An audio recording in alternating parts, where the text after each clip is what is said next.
Hi, it's Martin, and welcome to another video on my Knit365 YouTube channel. Today's video is an exciting one because, as you can see, I have a guest. Say hi to Laura. Some of you will know Laura from last year's East Anglia Yarn Fest when Laura came to chat to us. Oh, spoiler. Laura is the YouTuber behind the Lonely Knitter podcast and the Lonely Knitter Dyer, and now all things East Anglia Yarn Festival show producer, Yeah, director. mastermind, Yeah. evil mastermind behind East Anglia Yarn Fest. So Laura has a very exciting new launch coming up at the show, which is going to be you're watching this video on Monday and the show is this coming Saturday and Sunday. So I thought it was a great opportunity to get Laura along to talk about something new. But thank you for finding time to chat to me. Week to go, how is show prep? It's mad. It's mad. There is literally, I'm sitting on the only available seat in my house. Yeah. It's going to be, I think it was my first time going to the show last year when you'd moved to the new venue. I didn't go to the year before. So this is the third year of the show? Third year of the show, second year of being in the arena. Yeah. The arena is amazing. For those of you that watched back on last year's video, and if not, I'll pop the video in the description box below for you to go back and see some of last year's fun. Yeah, the arena is brilliant, isn't it? Like It just is. having almost a massive hangar Yeah. for everyone to be on the same level. It was so Yeah. good. Yeah. And this year it's even better. There's been a bunch of improvements done to the arena. So for example, the teaching space last year was reached by a ramp. But that was quite a steep ramp and it wasn't in the best condition. And that's all been replaced with a really slow incline ramp. So it's totally changed. And now they have kitchens for the cafe. So there's a kitchen for the cafe and they'll be serving out of a hatch. Oh, So we'll have brilliant. even more seating space. But they've added on some additional rooms onto the side. And rather than use them for other things, I've allocated one to first aid and one to quiet rooms. So we have a quiet space where people can take a moment if they need to. Oh, nice. Yeah. I think lots of people might need, there's a lot of yarn Well, yeah, but there's also a lot of noise. And I think and lots of accessibility people. wise, having a quiet space is really important. And it wasn't something I could offer last year. And it was my one accessibility thing that I couldn't do. And Yeah, everything else we could tick all the boxes. And that one thing we couldn't do. And it really got to me. And then they fixed it. So that's yeah. amazing. And that's the thing, like the show is super accessible. It's got such a wide variety of vendors, but all the services and the facilities for visitors to kind of be in that safe space, in a large space. Yeah. Yeah. It's if you can get to the showground next weekend, I'll be there. Come and say hi. I'll be on Gemma's stand. I'm Gemma's chief driver for the weekend. But how many vendors have we got this weekend coming up? So there are 85 marketplace vendors plus 3 designer stands, Yeah. and we have the guild. So overall there is, I think, 89 people with us. Wow. But yeah, we have just had one drop out though, which I'm really sad about, but they've done their announcement now so I can talk about it, which is Lay Family Yarn. So if you're watching this, Lay Family Yarn can't get to EAYF and they've been prepping for it, so they have loads of stuff in their shop. We'll put a link in the description box to one of their channels so that you can go and find them. They're lovely people, and it's so gutting for any business when they have to drop out of a show after they've prepped and prepped and prepped. Like that's a big deal for them. So yeah, absolutely. So yeah, we'll pop the details below, but yeah, I'm really looking forward to it. I keep saying to Jem, it's like, I'm going to need to have like time off to go and do some shows. She's like, well, we'll need to get someone else to come and help me. I'm like, yeah, no, but I'm there for the we'll weekend. work it. It'll be I fine. need to We'll do work some shopping. And she's like, well, you're working first.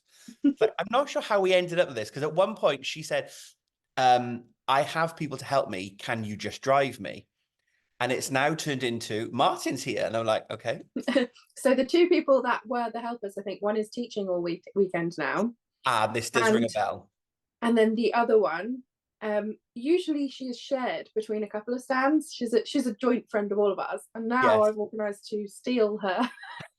So she might end up on ticketing. She's a very good, very reliable friend. But I love that though, right? It's the community element. So Yeah. everybody supports each other. It's that kind of I think Hannah from Corner Craft talked about it in one of her videos. It's community, not competition. Mhm. And I really love that. 100%. I think that's really There is important. a real, vendors have an amazing vibe, especially. And I think because I'm a yarn show vendor myself, I see it from that other side. I've got the experience of vending at all the other shows. Yeah. So I know how it feels. So I sympathize a lot with people when they've got an issue or something crops up. But so does every single other one of those vendors. And if one person says, my card machine is broken, 10 people hold their hand up with a spare one, like straight away. Yeah. It is very special. And I couldn't run the show without the volunteers that I have. And they're very, the community aspect is the whole thing. It's the whole thing. It's everything. Without it, I wouldn't want to do any of it. And that's it. And it's going to be such a great weekend. Starting Friday night with a knit night. I'm very excited. So I'm just looking forward to like just chatting to fibre people and sitting down and doing a bit of crochet or a bit of knitting and having a glass of wine. And yeah. Actually, I haven't sent you a picture yet, but my roller banner for the Crafty Corner came yesterday. Oh, no, this is exciting because I've not talked about the Crafty Corner on the channel. Sorry. No. There we go. There's another exclusive.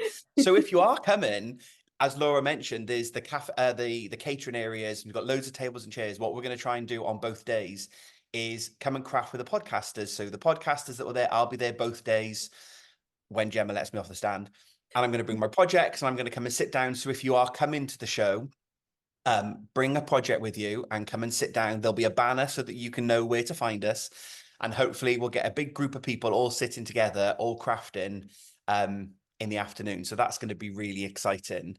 And hopefully then a chance for everyone to sit down and chat and mingle and share your purchases, show your yarn. That's the best bit. That's the best bit. So should we do the reveal? So Laura has very kindly sent me a skein of yarn.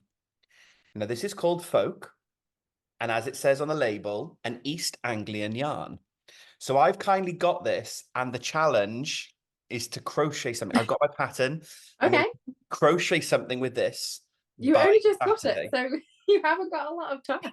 I know I haven't, but I'm going to Gemma's Wednesday night. She's like, you can just spend Thursday crochet. And I'm like, you're not going to have things for me to do? I'm hoping she will not have anything for you to do, and you can have a nice day with her because she needs a nice day. That's it. She's promised me lunch. That woman works too hard. Yes, she's promised me lunch. So hopefully that will be my plan. Lunch and a bit of crochet. But tell us about what's the story of Folk. Okay, so Folk came about. So this has been a slow process. So a lot of the people that I've spoken to over the last couple of months was like, "Whoa, where did this come from?" Because I've been keeping it a secret because the anxiety around this has been unreal. But this has been an incredibly slow process, and I've got some of the other colours. Yeah, but basically, last March, like the week after the show, my brother's partner at the time, she was a sheep farmer, and we're having a conversation about the price of fleece and what they were getting, and they want to sell their fleece to the British Wool Board. They want it to go to them because then they just take it away and they grade it, they skirt it, they do all of the prep, they, and then they sell it and then they get their money. But the returns were awful.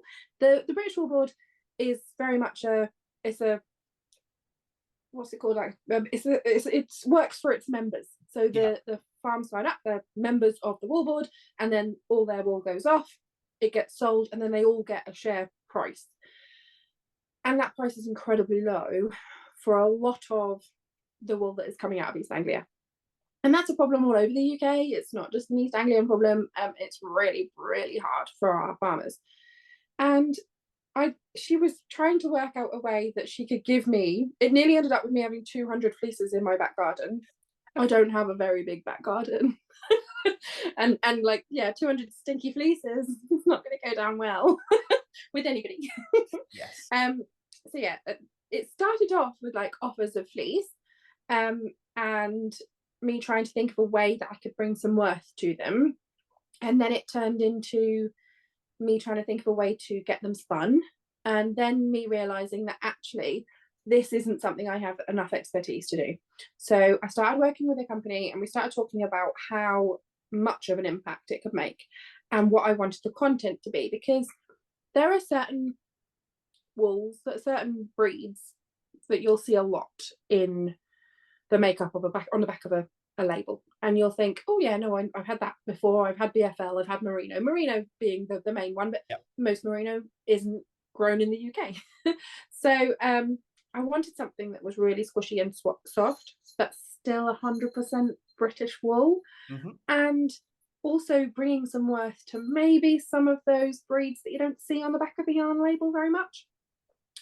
So I basically set that challenge to the company that I've worked with, and we went backwards and forwards. They sent me bags of little bits of fleece to bits of roving to feel, of them blending up all the different blends that I could try.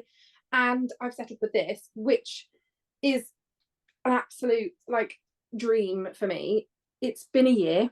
It's so soft. I genuinely didn't think I would get one this soft. I even sent an email to her, but just as I placed the order, going, I'm so scared it's going to be carpet yarn. It's going to be carpet yarn, and I'm not going to be able to sell any of it. And I'm going to basically have to insulate my house with it because I have no money to heat my house.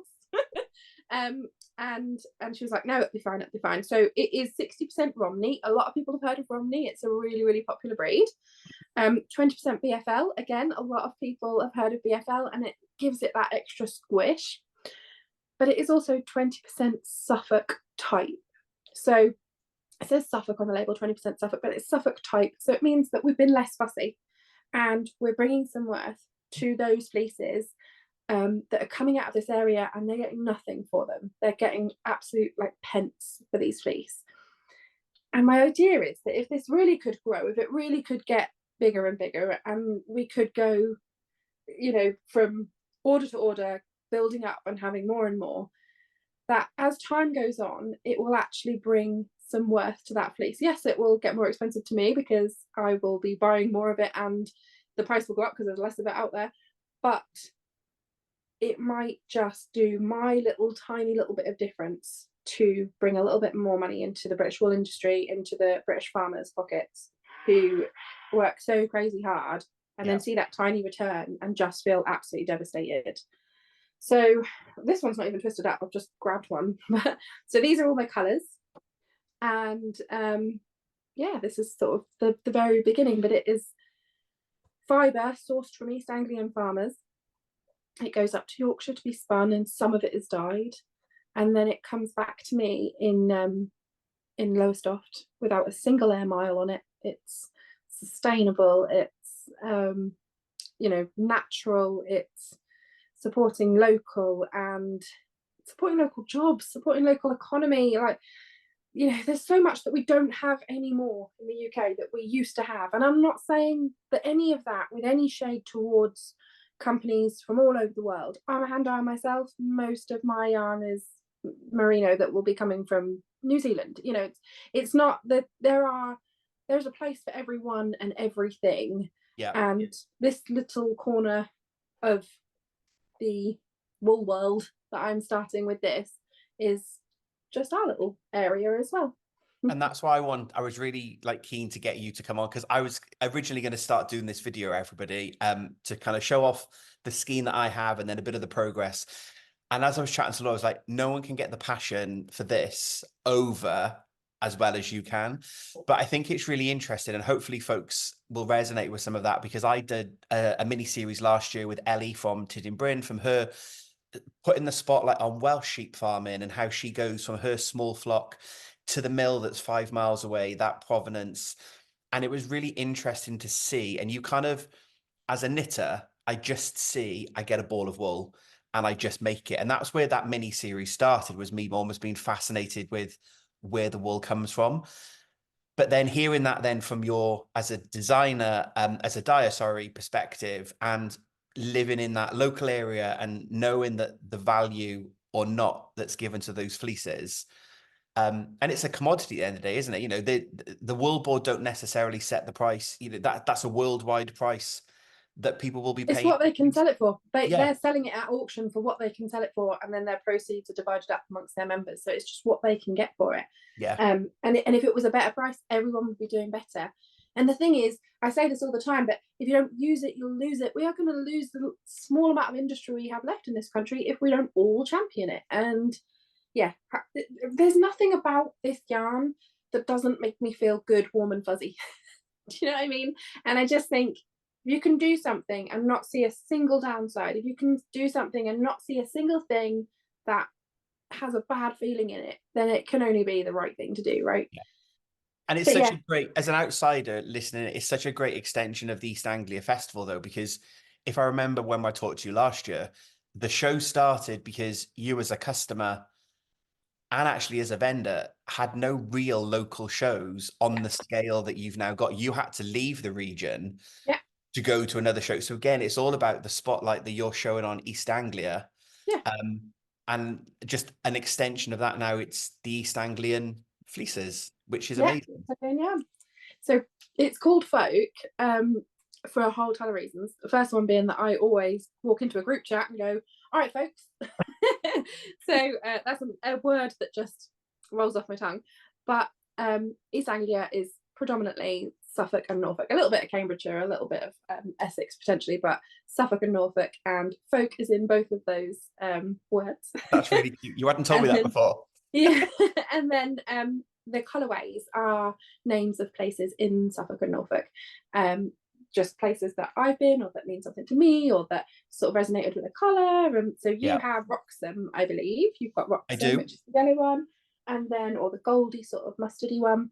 And then I have Holt, which is, I've been calling it purple, but it looks really pinky here, but it is darker in real life Yeah, than it's showing. And then there is Holcombe, which is the natural, completely undyed. yeah. And Beccles, which is the green, which is the town I grew up in. And Ah, then Alton Broad, which is where I live now. And then lastly is Norwich, which I haven't twisted up here. But this is Norwich. And it's our city colourway. So it's our sort of charcoal, very dark, but it's a black, but it's technically classed as a dark grey, but I just call it okay. black. It's black. And you've got two bases, so you've got a 4-ply, a fingering, and a DK. Yes, it's not a 4-ply, it's a 2-ply for the fingering, but it's Okay. a 2-ply fingering and a 3-ply DK. And I wanted to get both because I just think if we could have it as both, it means that there is so much more in terms of potential. A lot of people, I will happily double up a fingering weight and call it a DK and have no issue. But a lot Yeah, of people don't want to do that. And I want to make it as accessible in terms of for your projects as it can possibly be, because if there's any stumbling block between people using it, that just feels like, why bother? Why? Let's yeah, not have a, but it's, I wish people could feel the squish, because I'm a princess when it comes to scratchy yarn, yeah. and I'm on board with this. yeah, I can't stand it. I can't, anything scratchy, I'm like, no, ugh. And this, I made a swatch within days of it being here and just tucked it into here and just walked around with it for ages and didn't want to bother me. And that's unreal for me. That's absolutely unheard of. But it's such nice, like this is the DK. This is, I'm not gonna Oh, finish. wowzers. I'm not going to finish the make along for EAYF because I never do. I just run out of time. And I was waiting for this to come so that I could make it out of the yarn. Yeah. My iPad is doing the thing. I hate the thing that my It keeps iPad moving does. around. It's trying to It's focus on awful. you, see? It's I'm because so you're so sorry. active. Anyway, so it's Yeah, hold it still. Hold it it'll still. stop Like, moving there we my go. iPad. It doesn't. It's awful. I'm so sorry. So yeah, so it's so good for stitch definition and for cables, but I'm not going to finish this year's make along because this is the back panel and it's all I've done so far. But I love it for It's going to be so special. Look at that. You're right. The cables are really popping. yeah, it's so lovely, and it softens up. That's the other thing. Like, I'm sitting here going, oh, it's so soft, but when you wash it and wash it with a wool wash, it's like butter. It softens up so much. Yeah. So yeah, and I couldn't really believe it would get any softer, but this is the reason that I didn't talk about it for months and months and months. So it all started last March with me like basically talking to farmers, trying to work out what I could do, how I could bring some worth, and it ticked on, and then in August is when I finally sat down and went, right, okay, this is what we're doing. Yeah. And then yeah, like the very beginning of September was when we like put it all done. And then yeah, it was delivered very early January, and I had it for a couple of weeks and didn't say a thing. because I was like, what if everybody hates it? I've I spent don't want all to put it my out money. there. So folks that are coming to the show next weekend, they'll be able to come and find it and squish it. Tell us about what's happening at the show, because there's little badges as well, isn't there? There is. Oh my gosh. And I've not got them with me, but It's fine. I can talk about them. I can show them. So, I'm gonna be blogging next weekend, so I will come. cool. I need to go on the badge hunt myself, so I Yes, will show off the badge hunt I'm in the just thinking video. I had some out, but I think I put them away. So it is a badge hunt. It's a treasure hunt. There's loads of things you can get for free at EOF. So you walk in, you get your show guide, which is a 32-page book that has a little knit and a little crochet pattern in it, and a few other little interesting things, as well as information about our vendors. You can also get your make along free ribbon for completing a make along item, but you can also get some badges. So I haven't just got my commercially dyed folk.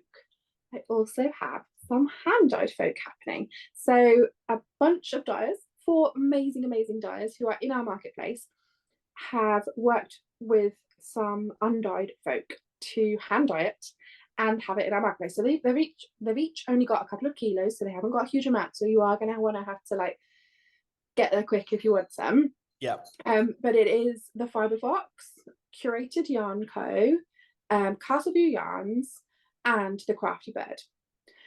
They are in our marketplace, and if you go to their stand and squish their hand-dyed folk, I mean, definitely please do buy it. I'm gonna go and buy some, but if you just go and squish it, you do not have to make a purchase. They will give you a little badge. So there is only about 100 of each one, so they may run out, and that's Squish just quickly. But you can go to their stand and you can get this little button badge, and it has folk on the top, and then it has the dyer's business name underneath, and you can collect those for free at each one of those stands. If you then come to me at the front desk and show me your 4 badges, you can collect a big badge. It's like a much bigger badge, and it says I squished folk at EAYF. Which also just made me laugh. Sounds like it makes it sound like you're going around and squeezing people. Yeah, I'm sure there'll be lots of hugs at the show. Yes, there definitely will be. I'll need quite a few. And then there's a separate stand with the commercial dye that people can buy. That will be on the merchandise desk, so on the same Yes. desk with like the bags and all the other things when you come in. Yeah, absolutely. And there will be samples as well. Not mine, because I failed. But I've got. You are producing the show as well, though. I feel like you need to be kind there to is yourself. a lot of stuff going on. There is a lot of stuff going on. Yeah, no, I have a few little knit swatches, but my friend Ali, I don't know if you know Ali. I'm not sure. Woolly Ali, she has been crocheting me up a couple of samples as well. So I will have a hat and a massive shawl, 2-colour shawl, crocheted up, so people can feel what it feels like when it's actually all worked up. And amazing. So big show exclusive for those of you that are able to make it to EAYF next weekend. For those that aren't able to make it, what's the plan? Will you be putting it online? How will folks be able to get hold of it and support folk if they want to and they can't get to the show? It will go online. This is all. So folk isn't something that I've been able to really focus on because of the show, and as much as I would have loved to have focused on it more, if I had let any of my vendors down and not done the work I needed to do show wise, I would have not forgiven myself. I would have felt awful. And why would they ever want to come and vend with me again when I decided I was going to start my own yarn thing and left them all out to but I will be putting it online. There's a bit of a decision to be made about what's going to happen, because it's not just that focus happening. I've outgrown my house in terms of the business, and I'm getting a studio space, and I would love that studio space to be a space that members of the public can come into and can start to be something that I can open up a couple of days a week, and be a bit more of a social space as well. That will be in my hometown in Lowestoft. But to be able to do that, I need to logistically work everything out. So there's been talk about there being a Kickstarter potentially for not for the studio, because that's all covered, but for the sort of members of the public friendly side of the studio, to like kit that out, to have it as something that people can actually come into rather than just my dyed space. And I'm rebranding my own website slightly. So at the moment I have the Lonely Knitter as a website, and then I have East Anglia Yarn Festival. East Anglia Yarn Festival will stay there completely separate. But I think the Lonely Knitter is going to turn into Folk Studio. And Folk Oh, Studio will sell folk, and it will sell Lonely Knitter yarn, and it will sell some other, hopefully, sell some other amazing things from other makers that I absolutely love. So yeah, it's all up in the air. So it will be up. But if you follow us on my East Anglia Yarn Festival, we will talk about it there a bit more as things go forward in terms of when it will become more available. amazing. So definitely show exclusive for those coming to the show next weekend. You can get your hands on it, come and squish it and support Laura and the new yarn. And I'll, of course, share the information with you all when the website, if it's a Kickstarter or it's just a website, whatever Laura decides to do, I'll obviously share it on my channel. Hopefully next week, there'll be a finished object. I'm doing weekly blogs now, which feels like I don't have as many finished objects because I kind of just, oh, I finished a thing. Whereas last year when they were monthly, it was like, look what I did this Look, month. all these things. Yes, Yeah. so there might be a finished object next week. There might be the week after. Will I get this done before I get to Gemma's? Probably not. Will I get it done at Gemma's? Fingers crossed. There is the Knit Night Friday as well. There is. Night this could be my. If you're coming to the Knit Night, there will be some of this there as well. I Ah, take a very small merchandise desk with me to the Knit Night. I just spent most of the Knit Night last year chatting to people. That's the And not whole actually point. The whole crafting. It was point. amazing, but I was like, I took 2 projects from me thinking, oh, I might finish that, so I better take that. And it's like, I don't think I got my. I did like 1 round on a sock, and then I That's just got good. distracted. That means that it worked. The It stitch did. night It was actually very worked. social. It was super. It was super fun. Good. Well, thank you very much for giving up a little bit of your time. I know that it's a week to go. Yeah, there's a lot happening. Yeah. But I really appreciate you taking the time out. And I think it's really interesting. So I loved hearing the story when you told me about it and the provenance of it and the reason why you started it. I said, I don't think anyone can get over the passion for your yarn like you. And I knew I would never be able to do that justice if I just sat down with some notes and read it to folks. Oh, There I you didn't go. even plan to do that then. So yes, thank you very much for joining me. That was so much fun. So I'll pop some details in the description box below. Let us know in the comments if you're coming to the show. I'll be there both days. Come and track me down. Track Laura down if you see her. Yeah, there's going to be so much fun things happening next weekend. I can't wait to see lots of you there. The next video will be up hopefully on Monday. I'm going to try and edit as I'm going, because I'm traveling home from Gemma's on Monday and then I want to put a video up Monday night. And I've got to go straight to band Monday night because I'm missing band Friday. And it's like there's a whole thing at the minute with band. Do we have we had this conversation before? Playing a brass band. It's Yes, taken up a we lot of did time. last year. Yeah. I kind of enjoy it when I'm there, and now I'm just like, oh, there's too much going on. But yes, there will hopefully be a video next Monday. If not, it might be Tuesday, but I'm everything crossed for next Monday, the EAYF wrap up, all the fun and excitement behind the scenes from the Friday, Saturday, Sunday. So yeah, I'm wishing you a great show, but I will see you Friday for load-in when I turn up in the van with Gemma. Yeah. I'll probably cry at you. No, it'll all be fine. Anyone who I'm really friendly with, I'm like, give me a hug. I'm Oh my scared. God. We'll just keep following you around with tea. I don't even drink tea. Oh. But there is a tea station for the vendors this year, so they at least have somewhere they can get a cup of tea. Right, we'll just be walking around with fluids and sweets then. Something to keep you going. Excellent. Right, thank you very much, everyone. So I'll be back on Monday. So until we speak again, happy crafting.